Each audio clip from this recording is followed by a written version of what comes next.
নম্বর বিষয় ভালো করে বুঝেন, একজন মানুষ সবচেয়ে বেশি আল্লাহকে হারায় ওই সময় যখন সে তার মনের কথাকে শরীয়তের বিধানের উপরে প্রাধান্য দেয়।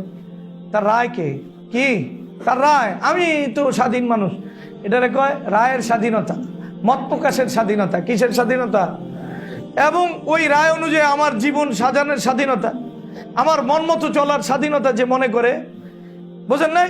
আমার মন মতো আমি চলতে পারি, যেমন নাচাও তেমন নাচি, বোঝেন নাই?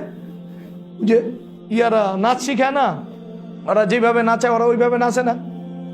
এরপরে যেমন সাজাও তেমন সাজি, অনুষ্ঠান আছে না, যার যেমন সাজতে মন চায় সাজে না।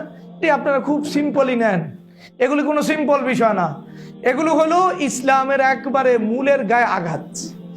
একটা মানুষকে ভালো করে বুঝেন, তার চিন্তা চেতনা এবং তার মন চাহি যেটা, এটাকে ওই স্তরে নিয়ে নেওয়া, যে আল্লাহর হুকুমটা ওই স্তরে থাকে না, তাহলে আল্লাহ তাআলার উপরে তার নিজেকে নিয়ে নেওয়া হয় কি হয় না?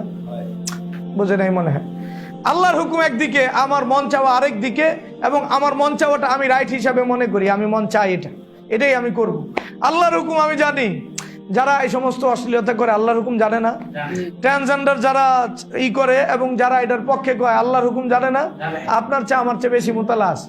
ওরা কি সুন্দর কোরআন হাদিস দিয়া দেয়, লেখে লেখে কি দিয়া, আমি দেখছি ওরা কি লেখে, কোরআন হাদিস দিয়া লেখে। তো এখন একটু বিষয়টা বুঝেন, ও জানে আল্লাহর হুকুম কোনটা, আল্লাহর এই ব্যাপারে হুকুম নাই, ও জানে। জানার পরেও সে তার নিজের যেই মনচাহি জীবনটা, ওটাকে সে প্রাধান্য দেয় আল্লাহর হুকুমে, এবং ওটাকে সে তার অধিকার মনে করে, আল্লাহর হুকুমকে প্রত্যাখ্যান করা অধিকার মনে করে, এবং এত বড় পর্যায়ে অধিকার মনে করে। এই যে অধিকার মনে করাটা, এটারে বলে নিজের মনকে রব বানানো। নিজের মনকে কি বানানো? কারণ যাকে রব মানে মানুষ, তার কথাই তো মানে, যার কথাই তো মানে। এখন কাকে সে রব বানাইলো?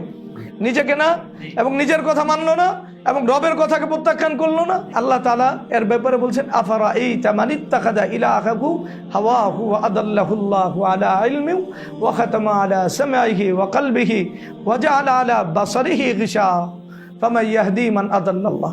কঠিন কথা বলছেন। আফারাআইতা মান ইত্তাখাযা ইলাহাহু হাওয়া, যে তার শাহওয়াতকে রব বানায় নিছে। কে কয়? কে বলতেছে? আল্লাহ। আল্লাহ তাআলা কয়, জানবো শরীয়তের বিধান কোনটা, এরপর আমি ওরে পথভ্রষ্ট করে দিব। আল্লাহ ওরে সরাই দিব এই পথ থেকে, জানবো, এরপরে আল্লাহ সরাই দিব। এরপর আল্লাহ বলতেছেন, ওর এই কথা নেওয়ার যোগ্যতা যেটা আল্লাহ তাআলা মানুষকে দিয়েছেন, দিনকে গ্রহণ করার যোগ্যতা, এই দিনকে গ্রহণ করার যোগ্যতা ওর থেকে খতম করে দিব। দিনকে যদি আল্লাহ তাআলা গ্রহণ করার যোগ্যতাই খতম করে দেয়, এরপর আল্লাহ চ্যালেঞ্জ দিছে, বাস ফামান ইয়াহদি মান আদাল্লাল্লাহ। পৃথিবীতে এমন কে আছে যারা আমি গুমরাহ করছি, তোমরা হেদায়েত দিবা? কে আছে বলো? কেউ থাকতে পারে না। এরপরে আল্লাহ বলছেন, কেউ তো নাই, কেউ সাহায্যকারীও নাই। ওমা লাহুম মিন নাসির। তার মানে হলো, যেটাকে রাইট মনে করে আমার মন মতো চলা, এটা আমার রাইট। শরীয়তের বিরুদ্ধে যায়া সে তার যে সৃষ্টির সৃষ্টির শুরুতে তার ভিতরে যে যোগ্যতা আল্লাহ তাআলা গচ্ছিত রাখছেন, প্রত্যেক মানুষ হক গ্রহণ করতে পারে, ওই যোগ্যতা আল্লাহ খতম করে দেবে, এবং পৃথিবীর সবাই মিলেও তাকে হেদায়েত দিতে পারবে না, এ কথা চূড়ান্ত।